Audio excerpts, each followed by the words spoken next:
یہ علم دین ہے، تو تم دیکھو کہ تم کس سے دین لے رہے ہو۔ اس قول سے کیا بات سامنے آتی ہے؟ کیا معلوم ہوتا ہے؟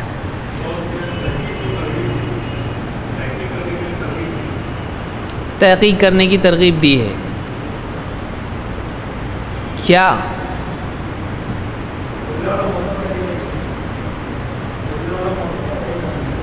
یہ بہت ہی جامع قول ہے، اور یہ کئی احادیث کا خلاصہ ہے۔ مسلم کی روایت ہم نے دیکھی، اچھے جلیس اور برے جلیس کی مثال ہم نے دیکھی، اس سے پہلے دروس میں دیکھی ہیں، تو یہ ساری باتوں کا خلاصہ ہے۔ اس روایت سے بات معلوم ہوتی ہے کہ آدمی کو اپنے دین کے سلسلے میں محتاط ہونا چاہیے۔ وہ دین کسی سے بھی نہیں لے، بلکہ وہ ایسے ذریعے سے دین لے جو معتبر ہو۔ دیکھیے، دو باتیں ہیں، اگر ان دو باتوں میں آدمی فرق نہیں کرتا ہے گمراہ ہوگا۔ ایک بات یہ ہے کہ حق بات کہیں سے بھی ملے قبول کر لینا چاہیے، اس کا انکار نہیں کرنا چاہیے، ایک یہ بات ہے۔ دوسری بات، حق کو اہل حق سے حاصل کرنا چاہیے۔ دونوں ایک ہیں یا الگ ہیں؟ الگ ہیں۔ کیوں الگ ہیں اور کیا الگ ہے؟ کون فرق بتائے گا اس کا؟ اور کون مثال کے ذریعے سے اس کو واضح کرے گا؟ پہلے تو واپس سے سن لیں جو صفحات میں تھے۔ حق بات کوئی بھی کہے اس کو قبول کر لینا چاہیے، جملہ نمبر 1 ہو گیا۔ نمبر 2، حق کو اہل حق سے لینا چاہیے۔ ان دونوں میں فرق ہے؟ آپ بولیے اب سوچ کے۔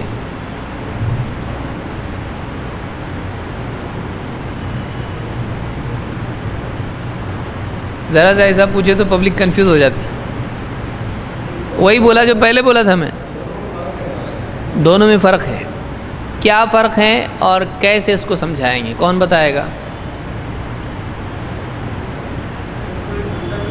بتانے میں کوئی نقصان تو ہے نہیں۔ کھڑے ہو کے کون بتائے گا؟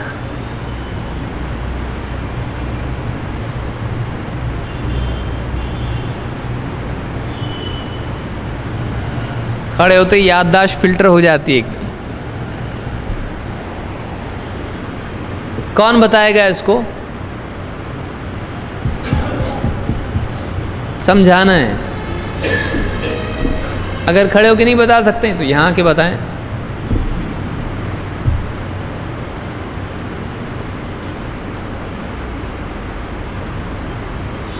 نہیں؟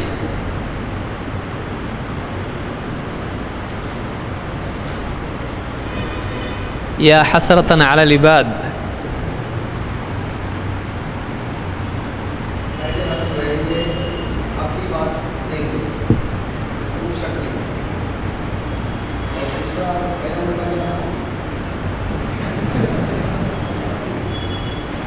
پہلا تھا کہ حق بات کوئی بھی کہے قبول کر لینا چاہیے۔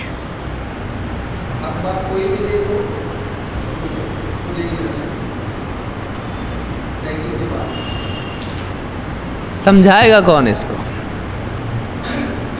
ایک تو ہے بیان کرنا بیعینی ہی، جملہ کیا تھا۔ دوسرا ہے واقعی کیا فرق ہے دونوں میں۔ اگر کوئی آدمی آپ سے پوچھے یہ دو بتاؤ ذرا ہم کو، سمجھنا نہیں ہم کو، تو آپ کیا بولو گے؟ واپس ریپیٹ کرو گے؟ اس کو کیا سمجھائیں گے آپ؟ جیسے میں آپ سے پوچھوں بھائی یہ بات میرے کو ذرا سمجھاؤ، دونوں میں فرق ہے کہ نہیں ہے؟ کیا کون بتائے گا؟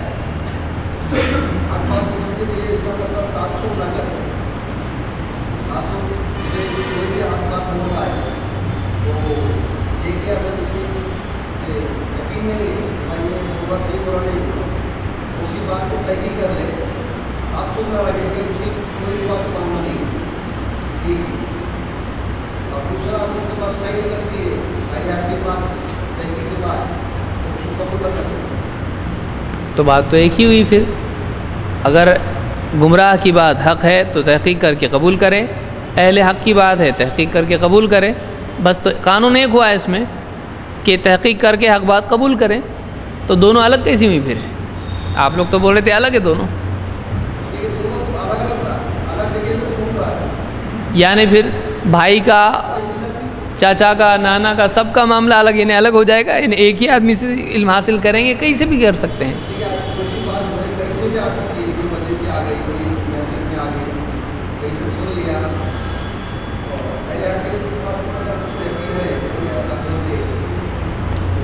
اور وضاحت کون کرے گا اس کی؟ دیکھیے یہ بہت اہم بات ہے.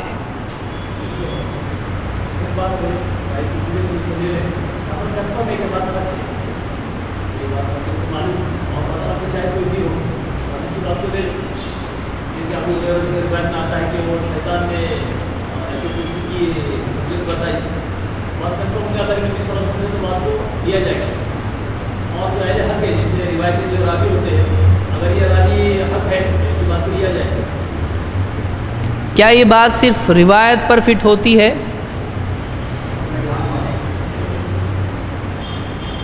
جیسے روایت کے ضمن میں انہوں نے بات کہی ہے ان هذه الاحاديث دین انما هذه الاحاديث دین. تو کیا یہ صرف حدیث کے بارے میں ہے یا پورے دین کے بارے میں ہے یا پورے علم کے بارے میں ہے؟ حدیث علم کا ایک حصہ ہے. تو ایک قول ان کا پورے علم کے بارے میں بھی ہے ان هذا العلم دین، یہ علم دین ہے. تم دیکھو تم کس سے حاصل کر رہے ہو. تو کیا اس کا یہ مطلب ہے کہ آدمی واقعی دیکھے کہ اچھا کون بول رہا ہے، آج سمجھ میں آ گیا کون بول رہا ہے، یہ مطلب ہے کہ دیکھے اس کو؟ کیا مطلب ہے فانظروا، دیکھو کس سے علم حاصل کر رہے ہو، دیکھو کس سے حاصل کر رہے ہو کا کیا مطلب ہے؟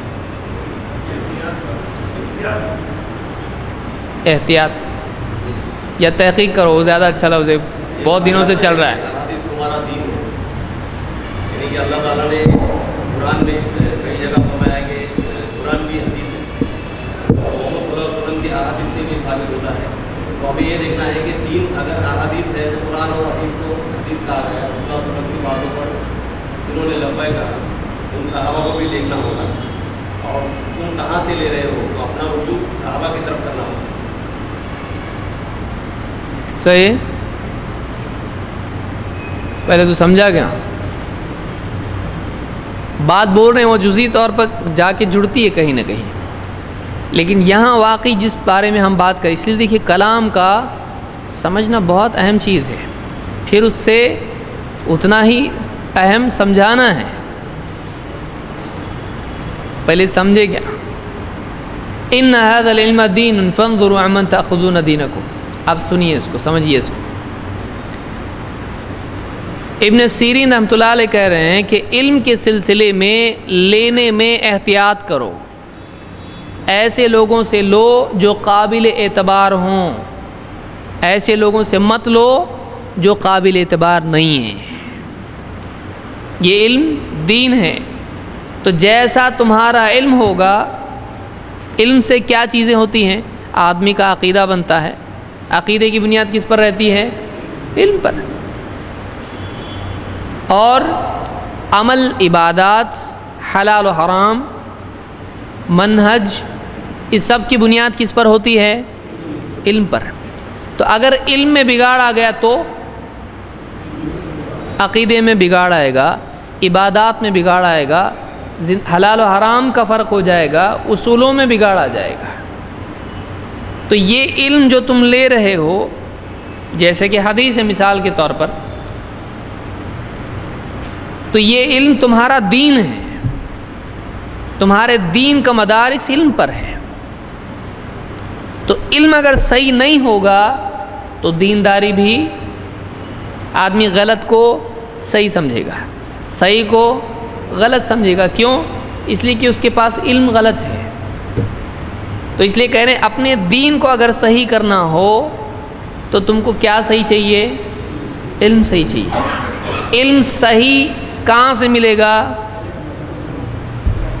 صحیح لوگوں سے ملے گا۔ تو اس سے یہاں یہ بتا رہے ہیں کہ علم حاصل کرنے کا اصول یہ ہے کہ علم کو اہل علم سے لیا جائے، اہل حق سے لیا جائے۔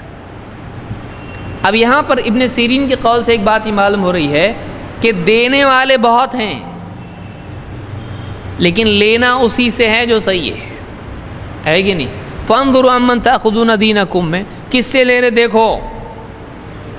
جیسے کسی آدمی سے کہا جائے ذرا دیکھ کے خریدو، صحیح آدمی سے لو، تم کو دھوکہ نہیں ہوگا۔ معلوم ہے بہت سارے مارکیٹ میں بیچنے والے ہیں، لیکن ایک آدمی خریدے گا کس سے؟ آپ کوئی بھی چیز خریدو گے کس سے خریدو گے؟ کسی بھی آدمی سے خریدتے؟ پیٹرول کہیں سے بھی بھرتے ہیں، کیسا بولتا ہے آدمی وہ پیٹرول میں آئل میں کچھ اور ملا دیتا ہے، راک آئل ملاتا ہے اس میں، یا کچھ بھی اور ملا دیتا ہے، دودھ میں پانی ملاتا ہے۔ تو دودھ بیچنے والے بہت ہیں، لیکن خالص صاف دودھ کون دیتا ہے؟ تو اس سے آپ لیں گے تو آپ کو دیکھنا پڑے گا کون صحیح ہے۔ پھر ایک بار معلوم ہو گیا کہ یہ صحیح ہے تو آدمی کیا کرتا ہے؟ پھر اس سے لیتا ہے۔ تو صحیح لوگوں سے دین لینا چاہیے۔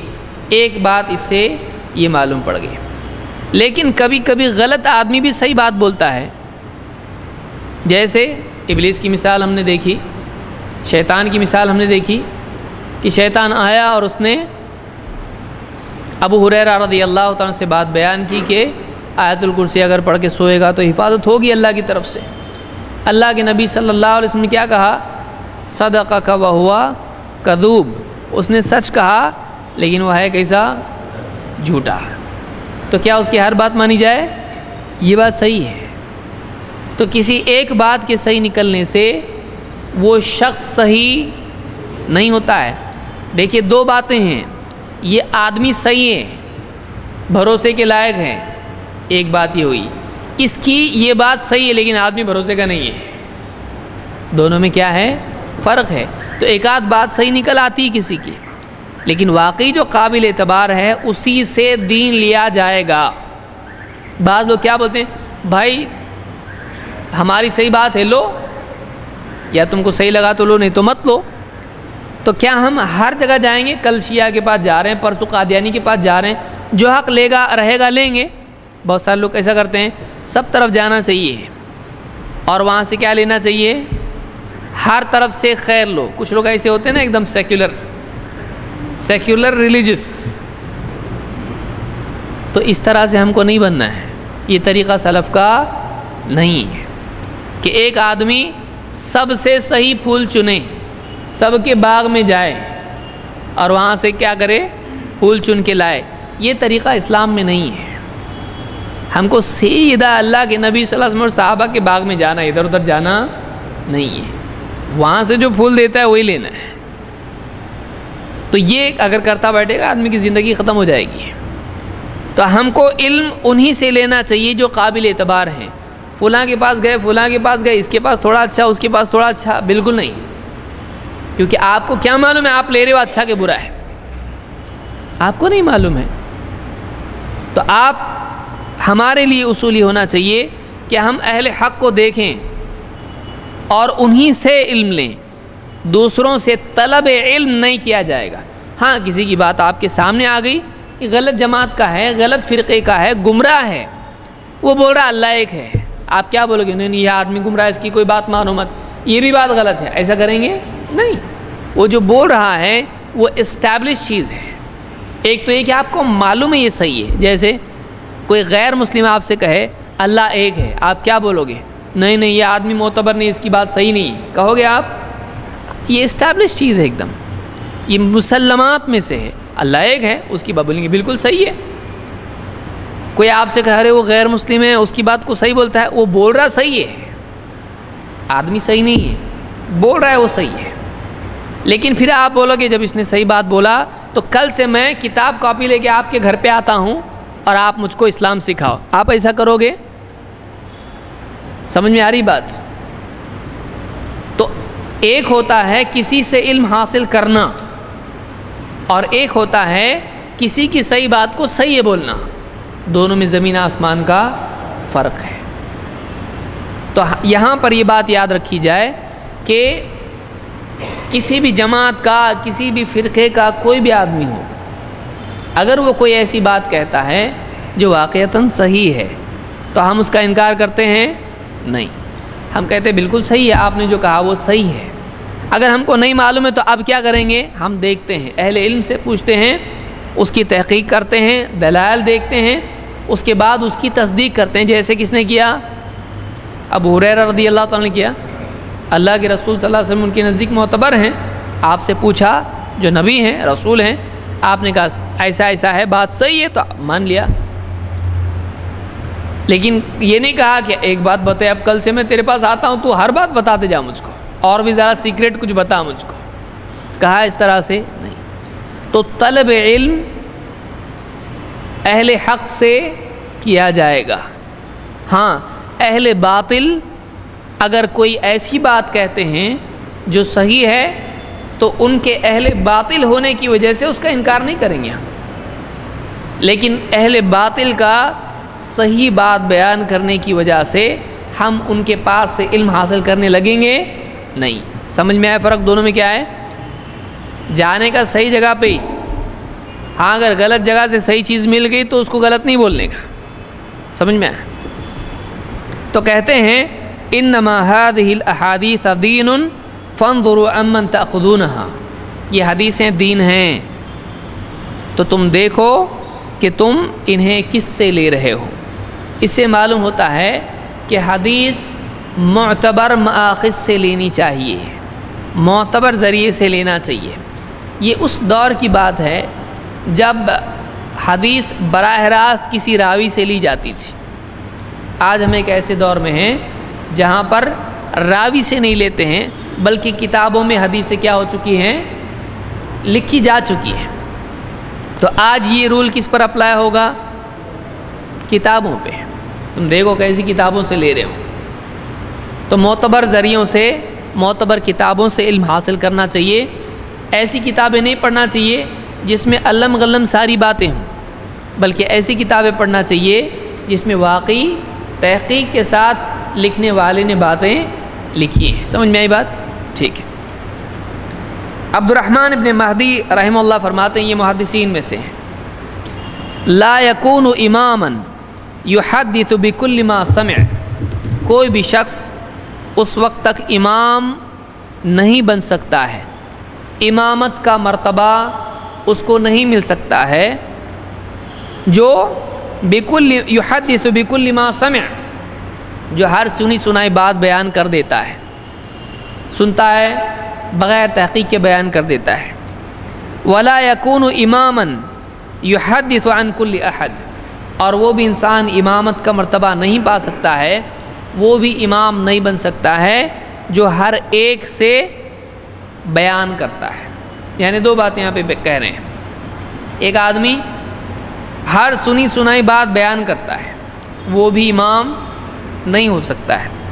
دو، جو ہر ایک سے سن کے بیان کرتا ہے، وہ بھی امام نہیں ہو سکتا ہے۔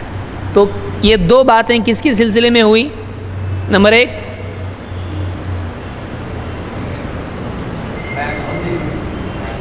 نمبر ایک زور سے امامت کی، چلو ٹھیک ہے، ہر جملے میں امام کا لفظ آئے۔ امام کس کو کہتے ہیں؟ ہاں؟ سنی ہوئی حدیث، ہر سنی ہوئی حدیث بیان نہیں کرنا چاہیے، کچھ پڑھی ہوئی بھی بتانا چاہیے۔ یہ مطلب ہے؟ کیا مطلب ہے؟ تحقیق نہ کرتے ہوئے بیان کرنا اچھی چیز نہیں۔ سن لیا ایک حدیث میں ایسا آیا ہے، اب ایک حدیث تھوڑی دیر پہلے میں نے سنا، معلوم نہیں کس کتاب کی ہے، کہ کوئی آدمی اگر داڑھی اپنی کاٹتا ہے تو ایسے جیسے ماں کے ساتھ بدکاری کر رہا ہے۔ کہاں سے آئی ہے؟ کسی حدیث میں کسی بھی عالم نے اب تک کہ میرے علم میں حدیث بیان نہیں کی، واقعی جس کو اعتبار کے لائق مانا جاتا ہو۔ ایسی کئی حدیثیں لوگوں نے بیان کی ہیں، بے بنیاد حدیثیں۔ تو دو باتیں یہاں پر ہیں، ایک حدیث کے بارے میں ہے، ایک راوی کے بارے میں ہے۔ کون بیان کرے گا کیا جملہ ہے؟ پڑھ کے کون سکھائے، سمجھائے گا، بتائے گا؟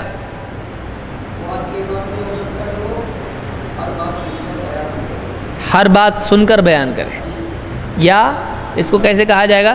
ہر سنی سنائی بات، ہر سنی سنائی، یعنی وہ امام نہیں ہو سکتا جو ہر سنی سنائی بات بیان کرے، ایک۔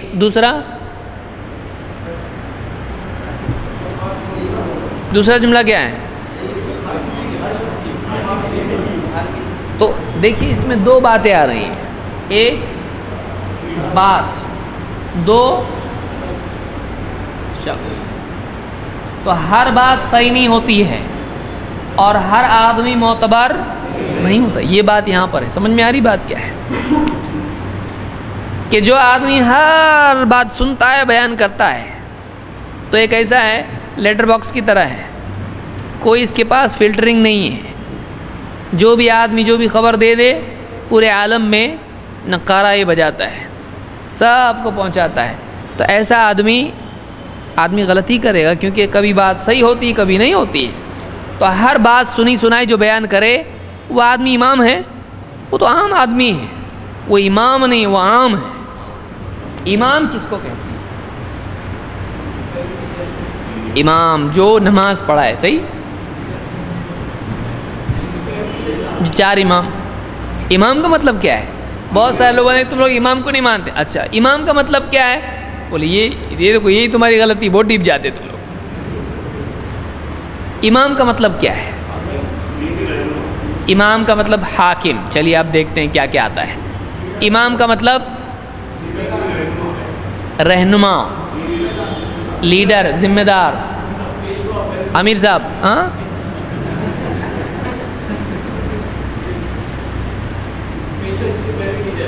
پیشوا، جس کی پیروی کی جائے، وہ پیشوے وہ نہیں، ہاں ان کو بھی اس وجہ سے پیشوے بولتے تھے۔ مقتدا۔ امام کا لفظ جو ہے یہ اما سے ہے، اما یا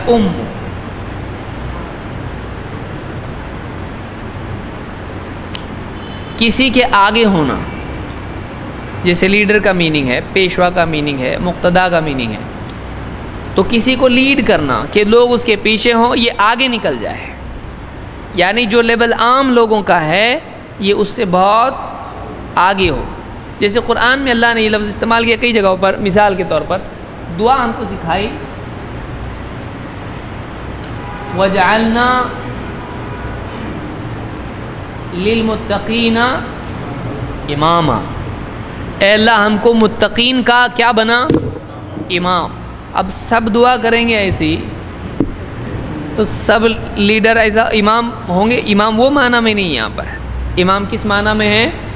دوسروں کے لیے اتنا اچھا ہم کو بنا کہ متقین ہم کو دیکھ کے اپنے تقوی کو صحیح کریں، یعنی ان میں متقین میں بھی اور آگے تقوی میں بنا ہم کو، یعنی متقین میں اور ایک دم اچھا تقوی والا بنا۔ تو اس میں آگے نکلنے کی میننگ ہے، ایک دوسرے سے آگے بڑھنا۔ تو یہاں پر متقین کا امام ہم کو بنا ہے، امام اسوا کے میننگ میں یہاں پر ہے، اور جو دوسروں سے آگے ہو تو اس کو کیا کہتے ہیں؟ امام۔ تو کسی بھی فیلڈ میں، چاہے فقہ کا مسئلہ ہو یا حدیث کا مسئلہ ہو، اس کے ماہر کو کیا کہتے ہیں؟ امام، جو اس کا ایکسپرٹ ہو، اور امامت کا درجہ اس کو ملتا ہے۔ کون دیتا ہے؟ اہل علم کے بیچ میں معروف ہو جاتا ہے کہ یہ بہت بہت اونچا آدمی ہے، علمی اعتبار سے 1,00,000 حدیث سے اس کو یاد ہیں، اور ایسا ہے، اس کو حافظ، اس کو امام، یا اس طرح کی آگے کے القاب اس کو ملتے ہیں۔ تو وہ آدمی امام نہیں بن سکتا ہے جو ہر سنی سنائی بات بیان کرے اور جو ہر ایک سے بیان کر دے۔ تو معلوم ہوتا ہے کہ آدمی کو دو چیزوں کی صلاحیت اس میں ہونا چاہیے، ایک راوی کو جانچنا، دو بات کو پرکھنا۔ سمجھ میں کیسے سمجھتے ہیں؟ دیکھیے ہم کو سمجھ میں آنا چاہیے، الفاظ صاف ستھرا کرنے آنا چاہیے اس کو۔ ایک بولنے والے کو پرکھنے کی صلاحیت ہونا چاہیے، دو بولی ہوئی بات کو پرکھنے کی صلاحیت اس میں ہونا چاہیے۔ ایسا ہوتا ہے بات صحیح ہوتی ہے بولنے والا غلط ہوتا ہے، ہوتا کہ نہیں ہوتا ایسا؟ کبھی ایسا ہوتا ہے بولنے والا صحیح ہوتا ہے بات غلط ہوتی ہے، ایسا بھی ہوتا ہے۔ تو جو محدث راویوں کو بھی پرکھتا ہے، یہ آدمی صحیح، یہ آدمی صحیح نہیں، یہ معتبر نہیں ہے، ایک، اور پھر معتبر سے لیتا ہے، غیر معتبر سے نہیں لیتا ہے، یا لے کے اس کو ٹوکری میں رکھتا ہے، اس کو رکھو، بتائیں گے دیکھو یہ اس کی روایتیں ہیں، تو پرکھ کے راویوں کو پرکھتا ہے۔ دوسرا یہ کہ باتیں صحیح راوی سے بھی غلطی ہوتی کہ نہیں ہوتی؟ ہوتی ہے۔ معتبر راوی ہے، بہت دیندار ہے، تقوی والا، بہت روتا ہے اللہ سے ڈر کے، لیکن روایت میں غلطی کرتا ہے، تو صرف اس کے بھروسے پہ اس کی بات کو لے لیا؟ نہیں، اس کی بات لی، لیکن بات میں غلطی جب دکھائی دے تو اس کے اندر اتنی صلاحیت ہونا چاہیے کہ اس کی روایت کی بھی غلطی پکڑے دوسری روایت سے ملا کر۔ آگے ہم آئیں گے جب شاذ وغیرہ پر آئیں گے تو اس میں تفصیل سے اس کو دیکھیں گے۔ تو کہتے ہیں کہ لا یکون اماما یحدث بکل ما سمع، وہ آدمی امام نہیں ہو سکتا ہے جو ہر سنی سنائی بات بیان کرے، اور نہ وہ جو ہر ایک سے بیان کر دینے لگے۔ تو راوی اور روایت دونوں کے پرکھنے کی صلاحیت جب انسان میں ہو کمال درجے میں، تب وہ امام بنتا ہے۔ ٹھیک ہے، یہ العلل و معرفت الرجال میں یہ روایت موجود ہے۔ حدیث کے سلسلے میں اہل علم نے یہ اہتمام کیا کہ حدیث بیان کرنے کے ساتھ ساتھ اس کی سند بھی انہوں نے بیان کی۔ سند کس کو کہتے ہیں؟ راویوں کی چین، یعنی راویوں کا سلسلہ، یعنی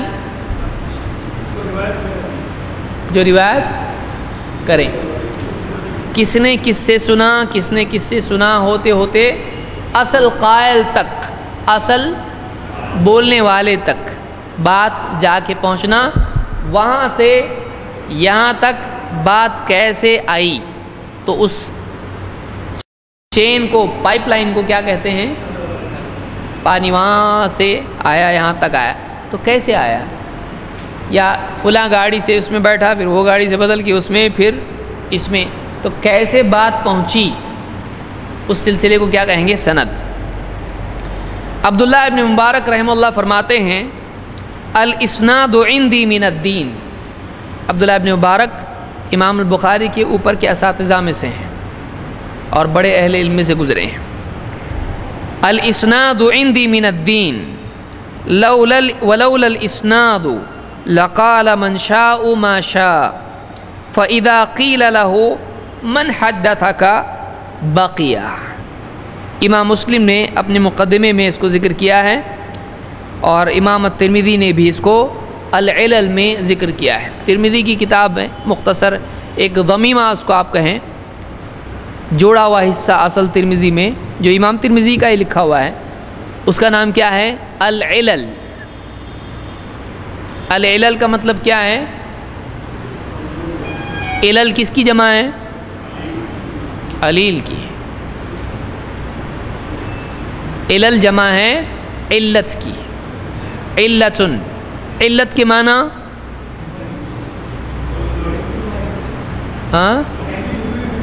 ذہنی بیماری، نوپ،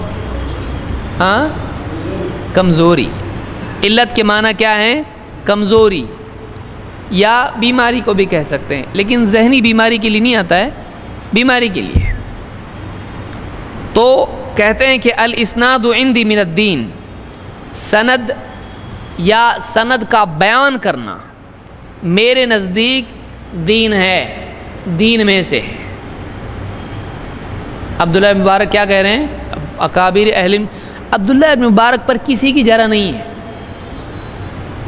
بڑے بڑی شخصیات ہیں، کسی نے ان کو معتبر کہا ہوگا، کسی نے ان کو ضعیف کہا ہے، ایسے راوی ہیں، بڑے بڑے لوگ بھی ہیں ایسے۔ عبداللہ ابن مبارک کے بارے میں جھگڑا ہی نہیں ہے، آپ کسی بھی کتاب کو اٹھا کے دیکھیں، اس میں ان کے اوپر کسی کی جرح نہیں، تقریباً سبھی مانتے ہیں ان کو، یہ بہت بڑا آدمی ہے، بہت بڑے اہل علم سے گزرے ہیں۔ ابقری تو کہتے ہیں کہ الاسناد عندی من الدین، کہ سند کا بیان کرنا میرے نزدیک دین میں سے ہے۔ ولولا الاسناد لقال من شاء ما شاء، اگر سند ہی نہیں ہوتی تو جس کے جی میں جو آتا کہہ دیتا۔ فَإِذَا قِيلَ لَهُ، لیکن حال یہ ہے اب سندوں کی وجہ سے کہ فَإِذَا قِيلَ لَهُ مَنْ حَدَّثَكَ، تجھ سے کس نے حدیث بیان کی، بقیہ، تو وہ رک جاتا ہے۔ اس کا کیا واقعی بات صحیح ہے؟ آپ بولیں گے دین میں کیسا کیا آ گیا یہ؟ کیا سند کا بیان کرنا، یہ کہہ رہے ہیں کہ میرے نزدیک دین میں سے ہے، کیا یہ بات صحیح ہے؟ بولے تو بات ہی صحیح ہے کہ نہیں؟ ہاں صحیح ہے۔ کیسا کہ دین میں سے ہے؟ آپ بتائیے، آپ کو لگتا ہے دین میں سے ہے؟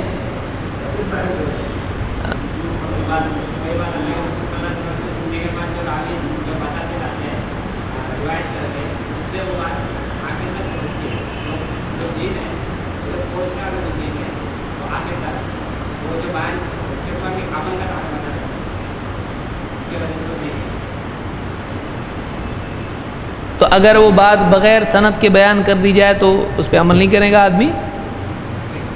اصل تو بات پہ عمل کر رہا ہے نا، سند پہ عمل کدھر کر رہا ہے؟ اگر کوئی آدمی سند چھوڑ کے اگر اس کو بات بتا دے تو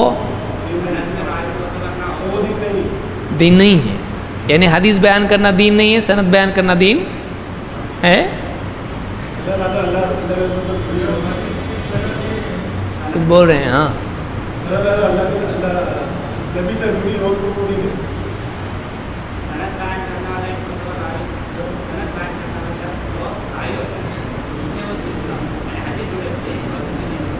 تو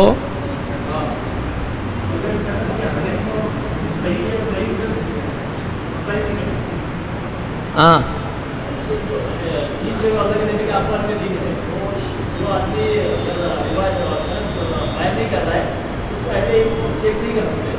اور اگر یہ سند بیان کی جائے تو اس میں جو خرابی آئے گی ان کو کنورٹ کر سکتے ہیں کہ یہ بات کی ہے غلط، ورنہ اگر سند بیان نہیں کی جائے تو پھر ٹھیک کیسے کر سکتے ہیں؟ دیکھیے ہاں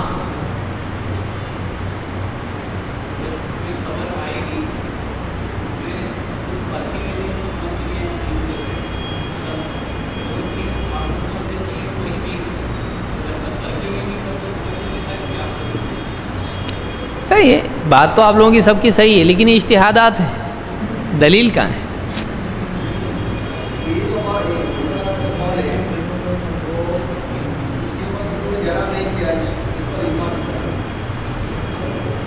اجماع سکوتی ہے اس پہ۔ اچھا چلو کہیں کچھ نہیں ملا تو اجماع مل جاتا آپ لوگ، بات صحیح ہے۔ ہاں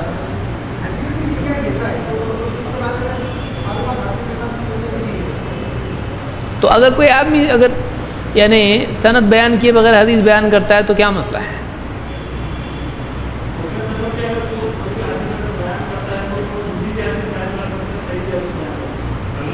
آرگیومنٹ صحیح ہے۔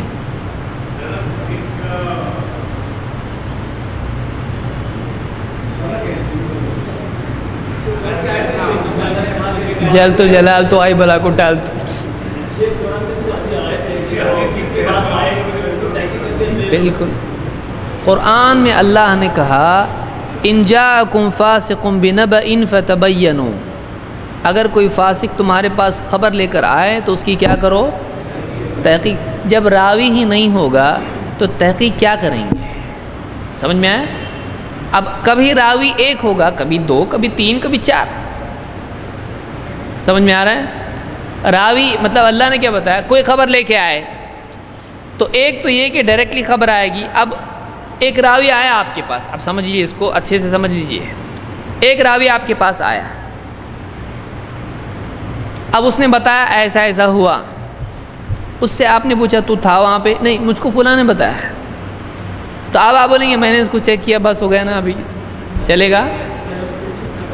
خبر تو ادھر سے آئی ہے، تو آپ کو کیا کرنا پڑے گا؟ وہ کیسا ہے چیک کرنا پڑے گا۔ آپ نے اس سے پوچھا، مثلا ایک سادی مثال، ہم پریکٹیکل مثال لیتے ہیں، آپ نے اس سے پوچھا تجھ کو کس نے بتایا؟ بولے گا مجھ کو تو فلاں نے بتایا ہو۔ آپ اس کے پاس گئے، آپ نے پوچھا تو نے دیکھا ہو؟ نہیں، مجھ کو فلاں نے بتایا۔ جا کے دیکھا تو وہ آدمی جھوٹا ہے۔ تو اگر آپ ان تین پر بھروسہ کر لیتے تو اس چوتھے آدمی تک آپ پہنچتے نہیں۔ تو معلوم ہوا کہ آپ کو اصل قائل تک پہنچنا ضروری ہے، کیونکہ ایسا ہوتا ہے کہ ایک سچا آدمی غلطی سے کسی ایسے آدمی سے نقل کرتا ہے جو معتبر نہیں ہوتا ہے۔ تو اصل مسئلہ چاہے ایک آدمی سے آپ سنیں 50 سے سنیں، سمجھ میں آ رہی بات؟ یعنی اصل مسئلہ باقی رہے گا، وہ خبر لانے والا پہلا، دوسرا، تیسرا، چوتھا، پانچواں، پورے لوگ جب تک کہ معتبر نہیں ہوتے ہیں اللہ کا حکم باقی رہے گا کہ ایک آدمی ہے، اس نے دیکھا اور آ کے بتایا، اس ایک آدمی کو آپ نے چیک کیا، مسئلہ حل ہوا کہ نہیں ہوا؟ ہو گیا۔ لیکن کبھی ایسا نبی کے بارے میں ایسا ہوتا ہے؟ سمجھ میں آ رہی بات؟ آپ کی زندگی کے واقعے میں ہو سکتا ہے ایک آدمی ہو، لیکن اللہ کے رسول صلی اللہ علیہ وسلم کے بارے میں کیا ایک آدمی نے سنا بول دیا اور لکھ دیا؟ ایسا ہوا نہیں، ایک نے دوسرے سے، دوسرے نے تیسرے سے، اس طرح سے ہو رہا ہے۔ تو اب آپ کو کیا کرنا پڑے گا؟ ہر آدمی کو چیک کرنا پڑے گا، یا پہلے کو چیک کیے ہو گیا میرا کام اور باقی سند کو سلام؟ چلے گا نہیں، بلکہ آپ کو اب کیا کرنا پڑے گا؟ ہر آدمی کو چیک کرنا پڑے گا۔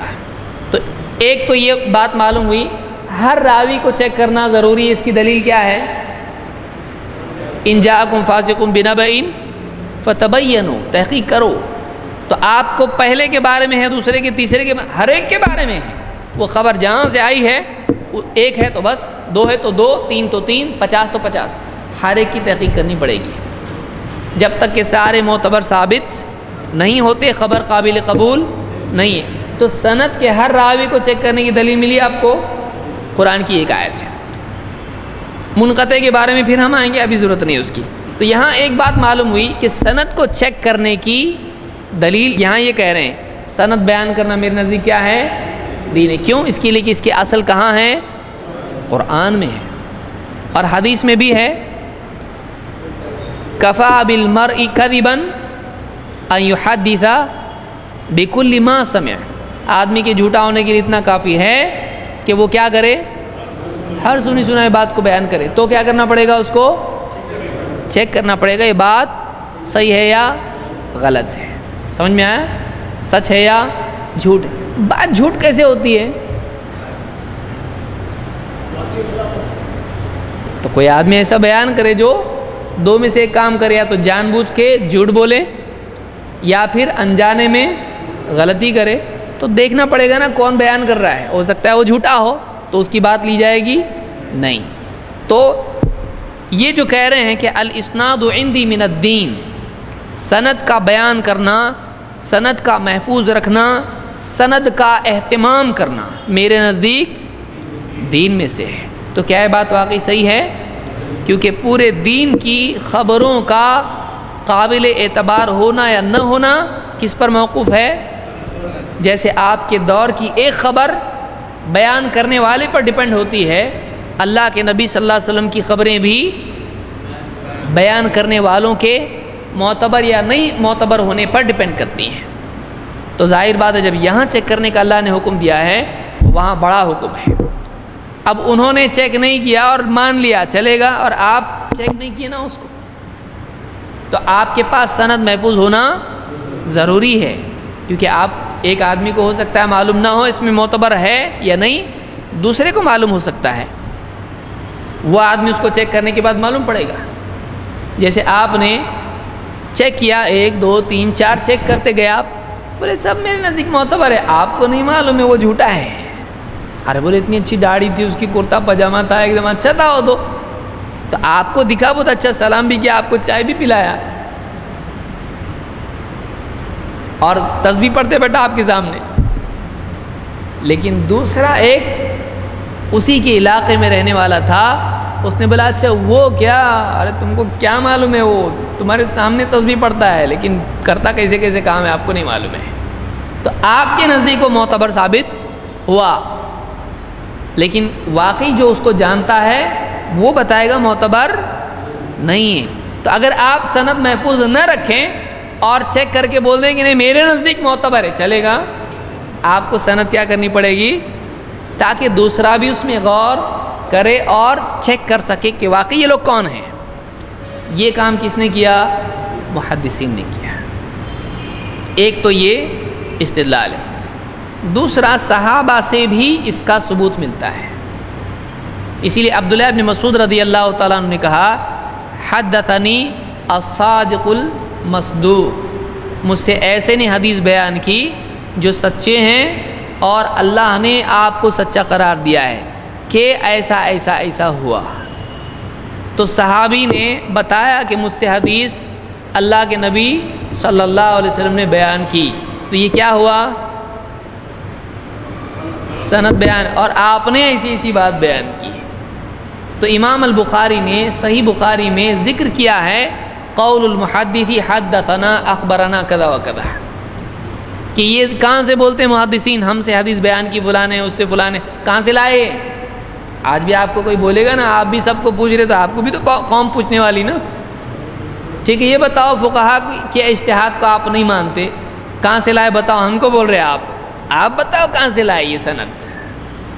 قرآن میں ہے سند بیان کرو، حدیث میں ہے سند بیان کرو، کہاں سے لائے آپ؟ یہ راوی اور یہ کہاں سے لا رہے آپ لوگ؟ بتاؤ ہم کو، آپ کو بولنے آنا چاہیے کہ صحابی، آپ بخاری اگر آپ کے پاس ہے آپ جائیے اور کتاب العلم اس میں کھولیے، شروعات میں آپ کو مل جائے گا امام البخاری نے باب قائم کیا ہے۔ وہ جو حدیث ہے، کون سی حدیث؟ 40 دن ماں کے پیٹ میں نطفہ کی شکل میں ہوتا ہے، علقہ مضغہ کی شکل میں ہوتا ہے، اس میں صحابی نے بیان کیا، عبداللہ ابن مسعود کہتے ہیں مجھ سے حدیث بیان کی اللہ کے نبی صلی اللہ علیہ وسلم نے۔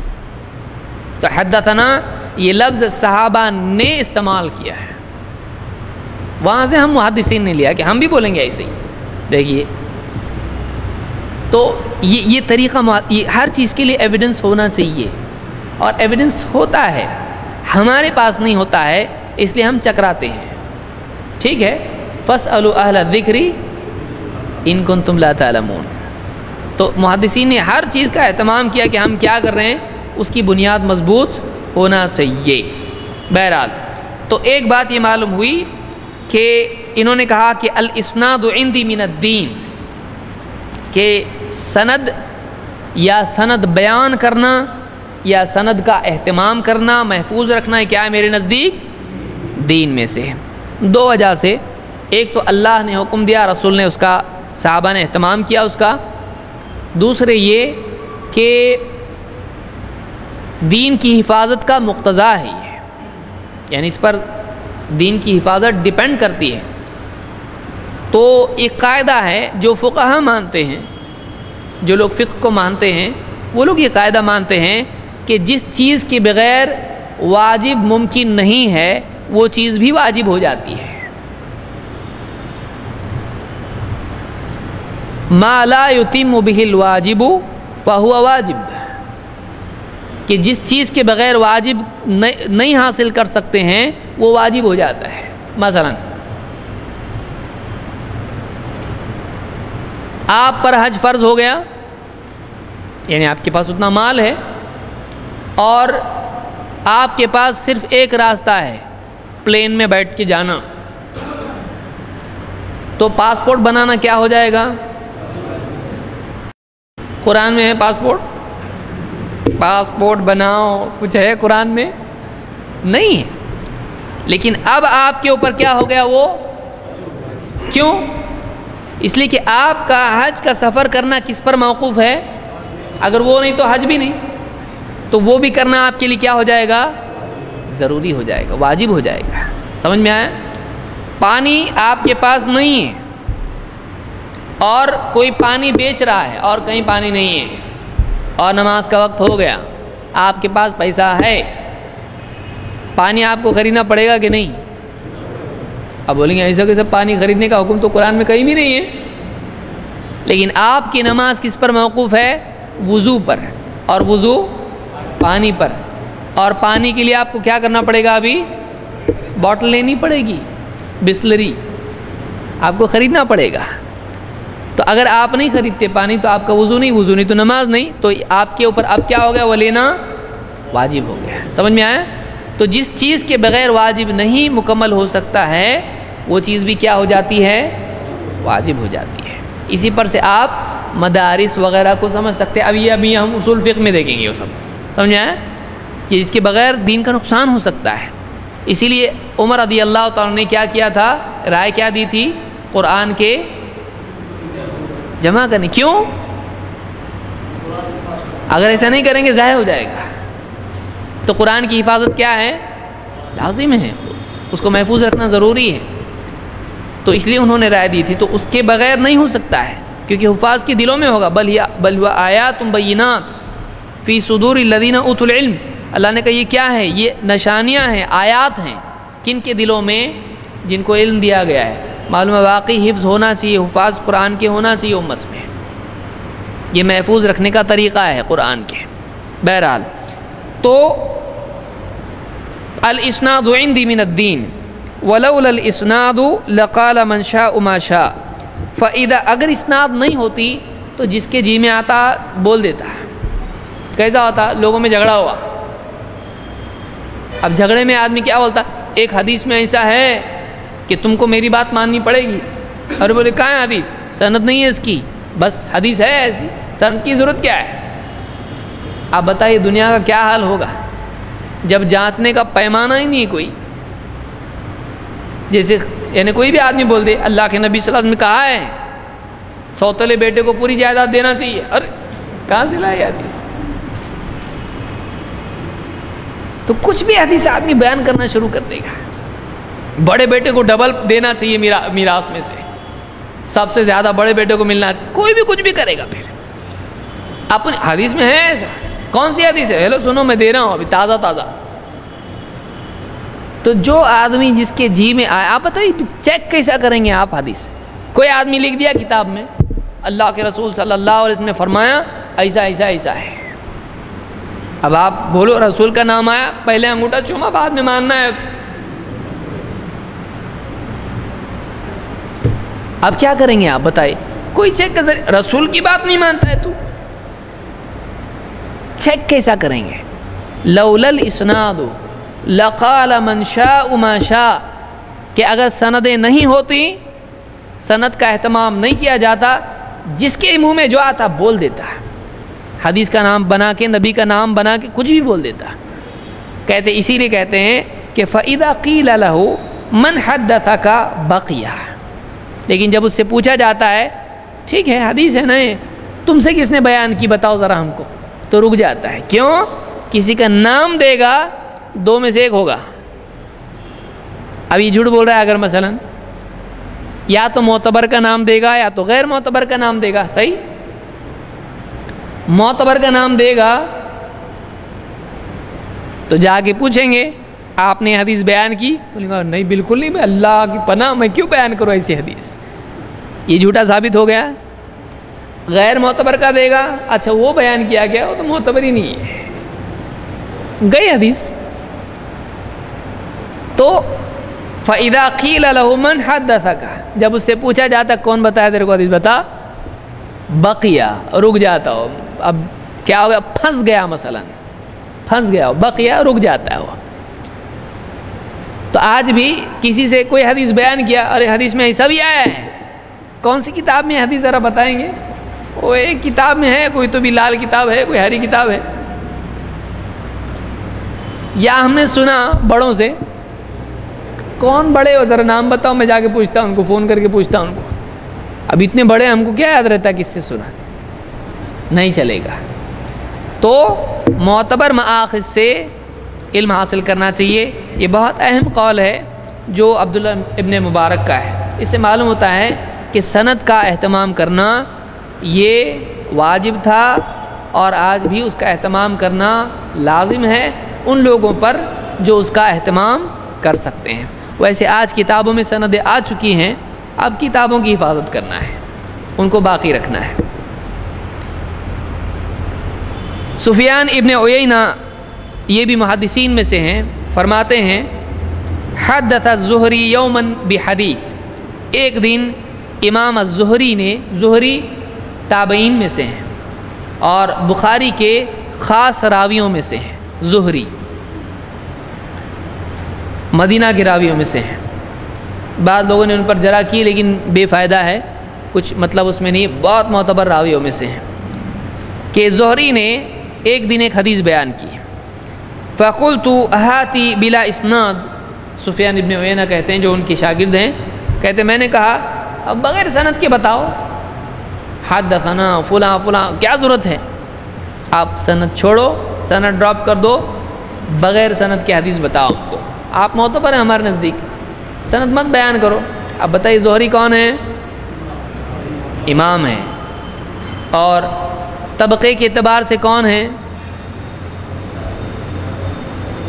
طبقے کے اعتبار سے کون ہے؟ تابعی ہیں زہری۔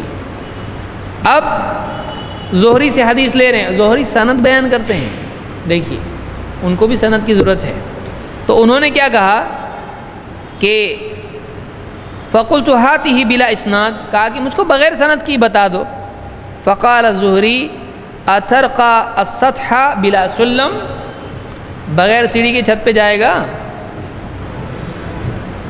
بغیر سیڑھی کے چھت پہ جانا چاہتا ہے، تو انہوں نے کہا اترقى فی السطح، یعنی اترقى السطح بلا سلم، بغیر سیڑھی کے چھت پہ جانا چاہتا ہے، اوپر جانا چاہتا ہے، بالکل نہیں، سیڑھی سے ہی تجھ کو اوپر کی سطح پر جانا پڑے گا، یعنی سند سے ہی وسیلہ چاہیے۔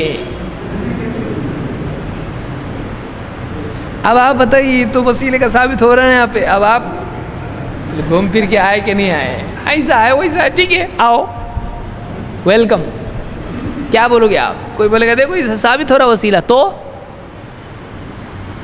کیا بولیں گے آپ سوچیں گے، ہم بولیں گے اوکے آپ صحیح تھے ہم غلط تھے، ایسا کیا بولیں گے؟ کچھ ہے ہی نہیں بولنے کے لیے تو کیا بولیں گے؟ ٹھیک ہے لیکن بات سمجھانے، وہ بتا رہے نا سیڑھی ضروری ہے چھت پہ جانے کے لیے، ہاں سیڑھی ضروری ہے، وسیلہ ضروری ہے۔ دیکھیے پہنچنا کہاں ہے؟ چھت پہ پہنچنا ہے۔ اللہ تک پہنچنے کے لیے کیا مخلوق کی ضرورت ہے؟ شریعت میں اگر ہوتا تو اللہ اور اس کا رسول ہم کو بیان کرتے کہ تم مخلوق کو وسیلہ بناؤ، تو اللہ تعالیٰ نے تو ہم کو نہیں بتایا، اگر واقعی ایسا ہے تو ہم کو بتایا جاتا۔ ہاں ظاہر بات ہے علم کے لیے کہ بات کس کی ہے، ذرائع کا معلوم ہونا ضروری ہے، یہ تو یعنی فطری بات ہے کہ کس کے پاس خبر ہے اس تک پہنچا جائے گا اور اس سے وہ خبر لی جائے گی۔ تو سند جو ہے یہ ضروری ہے کہ کس نے کس سے سنا، کس نے کس سے سنا، تاکہ ہم اصل خبر واقعی کس کی ہے معلوم کر سکیں۔ تو یہ علم کے بارے میں ہے، یہ اللہ تک پہنچنے کے لیے نہیں ہے، یہ خبر تک پہنچنے کے لیے ہے، سمجھ میں آیا؟ خبر تک پہنچنے کے لیے ہے۔ تو دونوں میں فرق ہے، اللہ تک پہنچنے کے لیے وسیلہ استعمال کرنا اگر ہوتا تو کہاں ہوتا؟ یہ قرآن و سنت میں ہوتا، صحابہ ایسا کرتے ہیں، تو ایسا ہم کو نہیں سکھایا گیا کہ مخلوق کو وسیلہ بناؤ۔ حدث الزہری یوما بحدیث فقلت هاته بلا اسناد فقال الزہری اترقى السطح بلا سلم، معلوم ہے کہ یعنی تابعین کے زمانے ہی سے سند کا اہتمام شروع ہو چکا تھا، اسی زمانے میں لوگ یعنی اہمیت کے ساتھ جتاتے تھے کہ نہیں سند چاہیے، اس لیے کہ بلا اسناد سند کا لفظ وہاں استعمال ہوتا تھا تابعین ہی کے زمانے میں۔ اس کو امام الترمذی نے اپنے علل میں ذکر کیا ہے۔ میں سمجھتا ہوں کافی ہے، کافی ہے یا بتا دیں روایتیں ساری، رک جائیں اگلے ہفتے کریں گے، 20 منٹ باقی ہیں۔ جان ہے کہ نہیں ہے؟ کچھ لوگ بھوکے بھی ہوتے ہیں، آفس وغیرہ سے آتے، اس لیے پوچھ رہا ہوں۔ ان کے لیے پھر گھر کی سیڑھی چڑھنا مشکل ہو جائے گا. چلیے اس کو ختم کر دیتے ہیں تو پھر آگے ہم کو آسانی ہوگی، کیونکہ اس میں بہت سمجھانے کی چیز نہیں، یہ خود یعنی سیلف ایکسپلینیٹری ہے. کوئی آدمی یہ کہے نہیں بس ہم کو سند وند کچھ چاہیے نہیں ہم کو، اور ہر حدیث نبی کی حدیث صحیح ہوتی ہے. اگر کوئی آدمی یہ صاحب جاننے کے بعد بھی سلف کا طریقہ قبول کرنے کے لیے تیار نہ ہو اور حدیثیں بلا تفریق مان لیتا ہو، تو ایسے آدمی کے لیے تحفے کے طور پر کچھ حدیثیں ہیں، وہ ان میں غور کر لے تو اپنے آپ اس کی سمجھ میں آئے گا کہ نہیں واقعی حدیثوں کی تحقیق کی ضرورت ہے، اس لیے کہ نبی کا نام لے کے بہت ساری آل فال باتیں لوگوں نے بیان کی ہیں. آئیے دیکھتے ہیں وہ کیا باتیں ہیں. حدیث نمبر 1. اب یہ حدیثیں ہیں اور جھوٹی حدیثیں ہیں. مجھ کو یہ بتائیے اس سے پہلے کہ میں آگے بڑھوں، کیا حدیث جھوٹی ہو سکتی ہے؟ اور کیا اگر کوئی بات جھوٹی ہے نبی کے نام سے تو کیا اس کو حدیث بول سکتے ہیں؟ یعنی کیا وہ حدیث ہے؟ حدیث ہے جھوٹی ہے، یعنی جھوٹی حدیث کو حدیث بول سکتے ہیں؟ بول سکتے ہیں. حدیث کا مطلب ہے بات، تو بات سچی بھی ہو سکتی ہے چاہے وہ انسان کی ہو یا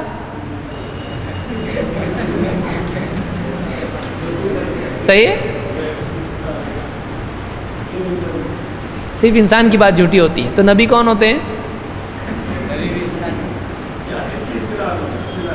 اصطلاح ہے. اب یہ تھوڑا علمی کچھ تو بولنے کا پھر لمبا ڈسکشن ہو جاتا ہے. حدیث جھوٹی ہو سکتی ہے اس لیے کہ اللہ کے نبی صلی اللہ علیہ وسلم نے خود کہا ہے کہ تمہارے پاس ایسی ایسی حدیثیں لائیں گے جو تمہارے بعد تو معلوم ہے کہ وہ حدیثیں کیا ہوں گی؟ جھوٹی ہوں گی. آگے بڑھتے ہیں، ہم اس پہ زیادہ ڈسکس نہیں کریں گے. حدیث ہے اور یہ جھوٹی حدیثیں ہیں. رأیت ربی بمنا یوم النفر، نفر کے دن حج کے سیزن میں نے اپنے رب کو مینا میں دیکھا. علی جمل ازرق، ایک نیلے اونٹ پر. علیہ جبۃ صوف امام الناس، جبہ پہنے ہوئے لوگوں کے سامنے. کس کو دیکھا؟ کہاں؟ کس پر؟ اونٹنی پر. کیا پہنے ہوئے؟ تو یہ حدیث، یہ بھی حدیث ہے. اس کو تذکرۃ الموضوعات میں طاہر پٹھنی نے اس کو ذکر کیا ہے اور کہا کہ موضوع لا اصل لہ، یہ موضوع ہے، اس کی کوئی اصل نہیں، اس کی کوئی اصل نہیں یعنی اس کی کوئی سند ہی نہیں ہے. دوسری روایت سنیے، یہ بھی جھوٹی حدیث ہے. بعثت الی الناس کافہ، میں سارے لوگوں کی طرف بھیجا گیا ہوں، یعنی نبی اور رسول بنا کر. فإن لم يستجیبوا لی فإلی العرب، اگر سارے لوگ میری بات نہ مانیں تو پھر میں عرب کی طرف نبی بنا کر بھیجا گیا ہوں. فإن لم يستجیبوا لی فإلی قریش، اگر عرب بھی سب کے سب میری بات نہ مانیں تو پھر میں قریش کی طرف نبی ہوں. فإن لم يستجیبوا لی فإلی بنی ہاشم، اور اگر قریش بھی میری بات نہ مانے تو پھر میں صرف بنی ہاشم کی طرف نبی ہوں.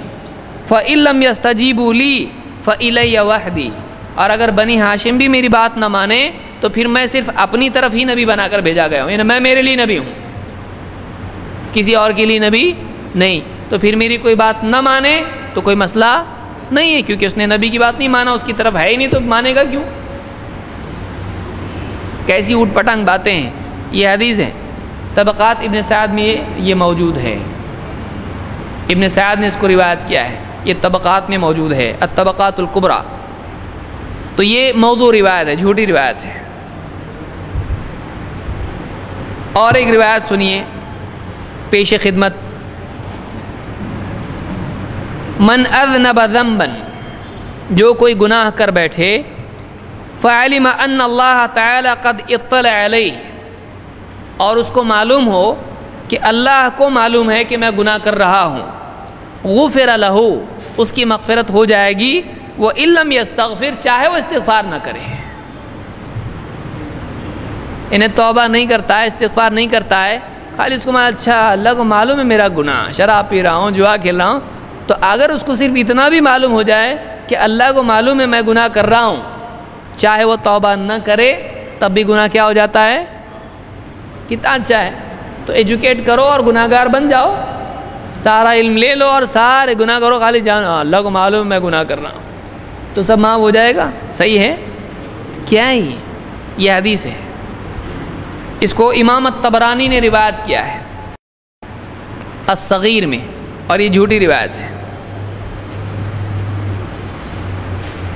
پھر من تعلم بابا من العلم لیعلمہ الناس ابتغاء وجہ اللہ، جس نے علم کا ایک باب سیکھا، یعنی ایک سبق سیکھا، لیعلمہ الناس تاکہ لوگوں کو سکھائے، ابتغاء وجہ اللہ اللہ کو راضی کرنے کے لیے، اللہ کے چہرے کی خاطر، اعطاہ اللہ اجر 70 نبیا، اللہ تعالیٰ اس کو 70 نبیوں کا ثواب دے گا۔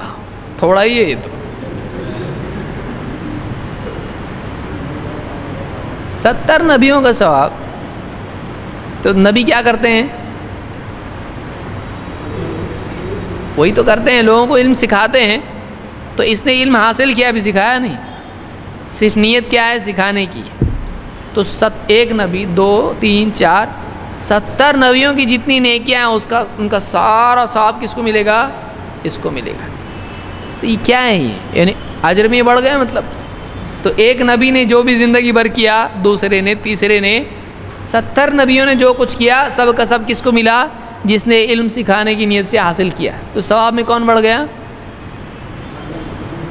یہ بڑھ گیا جس نے ابھی تک سکھایا بھی نہیں کسی کو، اور وہ سکھا کے بھی گئے، تو ان سب کا ثواب اس کو کیا ہے؟ یہ کتنی عجیب چیز ہے۔ تو یہ دین کے اصولوں سے ٹکراتی ہے بات۔ ایسی باتیں بھی بیان کی، کوئی بھی انسان جتنی بھی نیکیاں زندگی میں کر لے وہ نبی سے آگے بڑھ سکتا ہے، اس کی ساری نیکیاں نبی کی ایک نیکی کے برابر نہیں ہو سکتی ہے۔ نبی تو دور کی بات ہے، اللہ کے نبی صلی اللہ علیہ وسلم نے کیا فرمایا؟ بخاری وغیرہ میں حدیث ہے کہ اگر بعد والے اگر احد پہاڑ کے برابر بھی صدقہ کریں تو صحابہ کے ایک مد یا اس سے کم کے برابر نہیں ہو سکتے، مٹھی بھر کے برابر نہیں ہو سکتے، تو صحابہ کی برابر ہی نہیں کر سکتا ہے بعد والا۔ تو آپ بتائیے نبی، اور 70 نبی، تھوڑا ہی بولا بولنے والے نے، اس کو 70 کیا کس گنتی آتی کہ نہیں معلوم نہیں اس کو۔ تو جھوٹی حدیثوں میں ایک عام یعنی بات یہ بھی ہوتی ہے کہ اتنا بڑا نمبر ہوتا ہے، اب بڑا بولنا تو ایک دم ہی بڑا بولو، وہ تو اچھا 70,000 نہیں بولا اس نے، 70 نبیوں کا ثواب۔ یہ بھی جھوٹی روایت ہے، اور تذکرۃ الموضوعات میں یہ حدیث موجود ہے۔ پھر ایک حدیث ہے جھوٹی، من حفظ علی امتی حدیثا واحدا کان لہ اجر احد و70 نبیا صدیقا۔ لو، جو آدمی میری امت کے لیے ایک حدیث محفوظ رکھے، کیا کام کیا اس نے زندگی بھر میں؟ ایک حدیث محفوظ رکھا، اس کو 71 نبی جو صدیق تھے ان کا ثواب ملے گا۔ 71 نبی، اس نے ایک بڑا کے بول رہا ہے، یہ بڑا بھائی دکھتا ہے پچھلے کا۔ تو ایک حدیث کا پہنچانے کا، محفوظ رکھنے کا ثواب کتنا ہے؟ 71 نبیوں کے برابر، جو واقعی اللہ کی طرف سے پہنچاتے ہیں ان کا ساروں کی زندگی بھر کا ثواب 71 کا اس کو مل رہا ہے۔ تو یہ کہاں پہنچا ہے؟ شیخ البانی کہتے ہیں یہ باطل ہے، یہ حدیث کیسی ہے؟ باطل ہے۔ اور آگے آئیے، اس کو ذہبی نے تذکرۃ الحفاظ میں ذکر کیا ہے۔ ایک اور حدیث ہے، من قرأ ربع القرآن فقد اوتی ربع النبوہ، جس آدمی نے 1/4 قرآن پڑھا، 1/4 یعنی 1/4، 4 حصوں میں سے ایک روٹی آپ توڑتے ہیں نا، 4 ٹکڑے کرنے، ایک ٹکڑا 1/4، 4 میں سے ایک ربع۔ جس نے 1/4 قرآن پڑھا، یعنی تقریباً کتنے پارے ہو گئے؟ 7.5۔ اس کو 1/4 نبوت مل گئی۔ ومن قرأ ثلث القرآن فقد اوتی ثلث النبوہ۔ جس نے 1/3 قرآن پڑھا اس کو 1/3 نبوت مل گئی۔ 1/3 زیادہ ہے 1/4؟ یہ فریکشنز آپ کو آتی کہ نہیں؟ 1/3 بڑا ہے کہ 1/4؟ 1/4 نا، کیسے؟ ہاں 3 میں سے 1 بڑا ہے یا 4 میں سے 1 بڑا؟ چلیے اچھا ہے، میتھس اچھا ہے آپ کا۔ ومن قرأ ثلثي القرآن فقد اوتی ثلثي النبوہ۔ جس نے 2/3 قرآن پڑھا اس نے 2/3 نبوت اس کو مل گئی، یعنی 3 میں سے 2 قرآن حصے پڑھ لیا اس نے، اس کو کتنے پارے ہو گئے؟ مطلب 20 پارے جس نے پڑھا اس کو 2/3 نبوت مل گئی۔ ومن قرأ القرآن فقد اوتی النبوہ۔ جس نے پورا قرآن پڑھ لیا اس کو پوری نبوت مل گئی، وہ نبی بن گیا، اس کو نبوت مل گئی۔ کیا ہے؟ تو قرآن پڑھنے سے کیا ملتی ہے؟ نبوت ملتی ہے۔ یہ روایت آداب حملت القرآن میں الآجری نے اس کو روایت کیا ہے، اور یہ جھوٹی روایت ہے، ضعیفہ میں شیخ البانی نے اس کو جھوٹی روایت کہا ہے۔ اس کی سند پہ بحث کرنے کی ضرورت ہے؟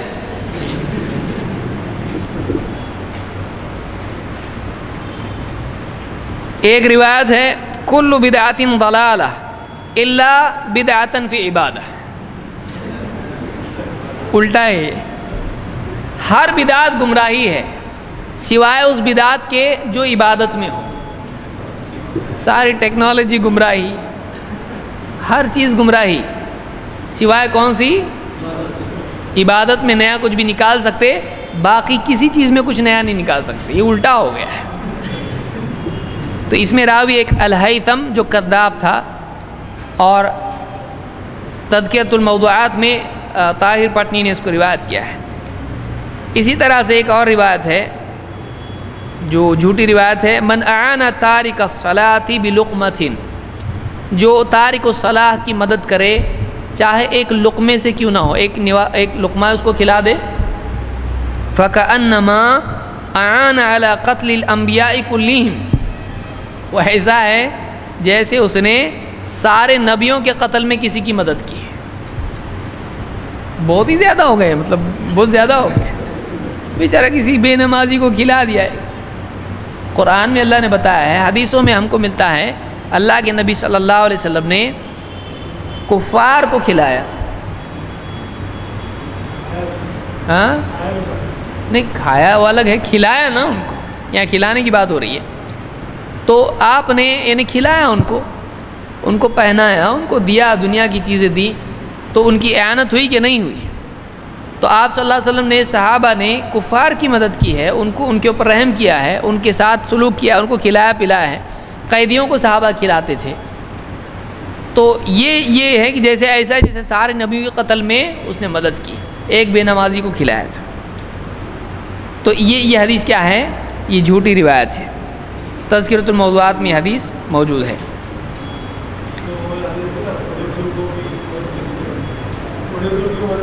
پڑوسی کی مدد کرنا چاہیے، وہی حدیثوں میں آیا ہے کہ غیر مسلموں کی صحابہ نے اللہ کے نبی صلی اللہ علیہ وسلم نے مدد کی ہے۔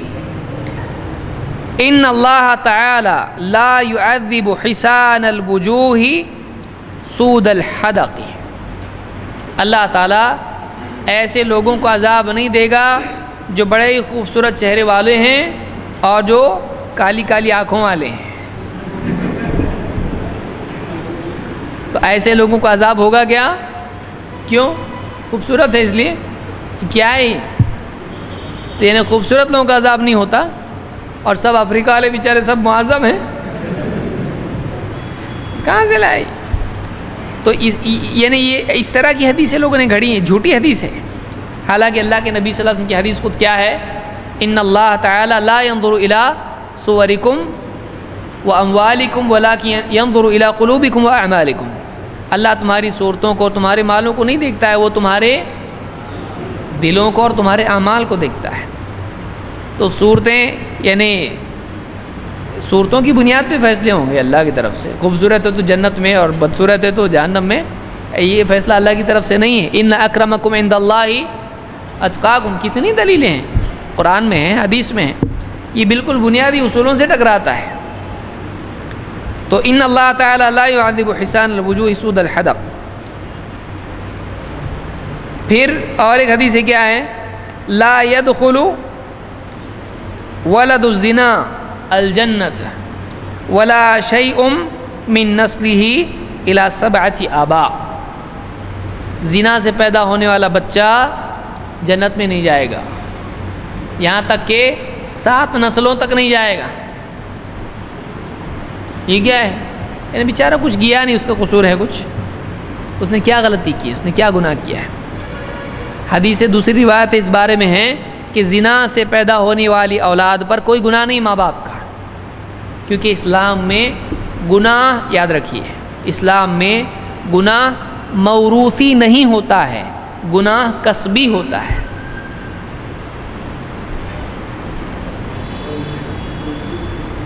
موروثی یعنی وارث، موروث پہ سمجھ سکتے ہیں نا آپ، وارث بننا۔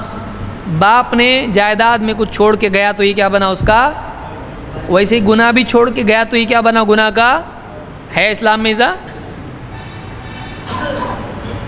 تلک امۃ قد خلت لہا ما کسبت ولکم ما کسبتم، یہ ایک امت تھی جو چلی گئی، ان کے لیے وہ ہے جو انہوں نے کمایا، تمہارے لیے وہ ہے جو تم نے کمایا۔ تو کسبت کسبی، کمانا۔ تو اسلام میں نیکی اور گناہ کیسے ہیں، کسبی ہیں، آدمی کسب کرتا ہے اس کو، موروثی ہوتے ہیں نہیں ہے۔ تو نوح علیہ السلام کی نیکیوں کا وارث بنا بیٹا؟ نہیں بنا۔ اور ابراہیم علیہ السلام اپنے باپ کے گناہوں کے وارث بنے؟ نہیں بنے۔ تو اسلام میں گناہ موروثی نہیں ہوتا ہے، بلکہ کیا ہوتا ہے، کسبی ہوتا ہے۔ تو انسان کی کمائی ہے، اسی کا وہ ذمہ دار ہے۔ باپ دادا کی وجہ سے کوئی آدمی گنہگار ہوتا ہے، اس کے باپ دادا بہت گنہگار تھے تو یہ بھی گنہگار، ایسا ہے اسلام میں نہیں ہے۔ لیکن کون سے دین میں ایسا ہے، پڑھے لکھوں کا دین۔ عیسائیت میں آج ہے کہ جو بھی انسان پیدا ہوتا ہے وہ کیسا ہے، پال نے لکھا ہے تیری ماں نے تجھ کو پاپ میں جنم دیا ہے تو تو پاپی پیدا ہوا ہے، تو گناہگار پیدا ہوتا ہے انسان عیسائیت میں۔ عجیب بات یہ ہے کہ عیسیٰ علیہ السلام جب سب کے پاپ کے لیے پراشچت کر کے گئے ہیں تو پھر یہ پاپی واپس کیسا پیدا ہوا؟ تو بولتے جب تک کہ وہ ایمان نہیں لاتا ہے تب تک اس کے پاپ دھلیں گے نہیں۔ تو جب پاپ دھلنے کے لیے ان کی ضرورت تھی، ان کی صلیب پہ چڑھنے کی، تو پھر پاپ بچا کیسا اس کا؟ تو پاپ جانا چاہیے تھا نا۔ تو معلوم پاپ کے لیے معاف ہونا چاہیے، اپنے گناہوں کو معافی کرانی چاہیے۔ تو توبہ اللہ سے کرنے کی بجائے ان کو سزا دینے کی کیا ضرورت تھی پھر؟ ویسا بھی تو آدمی کو ایمان لانا پڑے گا نا، ان میں ایمان نہیں لائے گا تو پاک نہیں ہوگا۔ تو پھر اسلام میں کہ ایک آدمی ایمان لاتے ہی پاک ہو جاتا ہے، کسی کے مرڈر کی ضرورت نہیں ہے، کسی کے قتل کی ضرورت نہیں ہے۔ اسلام میں توبہ ہی انسان کے لیے کافی ہو جاتی ہے، کسی اور کو قتل کرنے کی ضرورت نہیں۔ کہ ایک آدمی نے گناہ کیا اور دوسرے آدمی کو، یہ سب سے اچھا کون ہے ذرا دیکھو مسجد میں، بولے بہت اچھے اللہ والے بزرگ دکھ رہے، لو ذرا باہر خوب مارو ان کو۔ کیوں؟ بولے اس کو سزا ہوں گی نا، تو اس کی معافی کے لیے ان کو خوب دھلائی کرو ان کی۔ تیار ہے نا چچا؟ ہاں تیار ہے،